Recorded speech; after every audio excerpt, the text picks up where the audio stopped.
होय, देवगिरी पेटला आहे. दरवर्षीच उन्हाळ्यात किल्ला परिसरात वणवा भडकतो, पण यावर्षी इतिहासात पहिल्यांदाच बालेकिल्ल्यावर असलेल्या बारादरीलाच आगीने वेढलं आहे. याबाबत माहिती देताना पर्यटन विषयाचे अभ्यासक संकेत कुलकर्णी म्हणाले, खाली कालाकोटमधून आगीला सुरुवात झाली आणि वाऱ्याने आगीचे लोट वरपर्यंत गेले. बारादरीच्या छताला आणि सज्जाला असलेल्या लाकडी पुळ्यांनी पेट घेतला होता. पुरातत्व विभागाच्या कर्मचाऱ्यांनी बारादरीची आग आटोक्यात आणली, पण बाकी किल्ल्यावर भडकलेला वणवा चारही बाजूने पसरला आहे.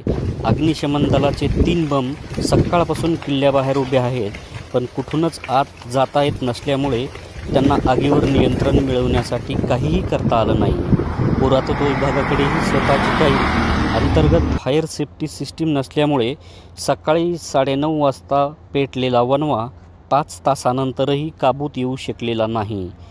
प्रश्न या निमित्ताने पडतोय की देवगिरी किल्ल्याला आग लागली की लावली?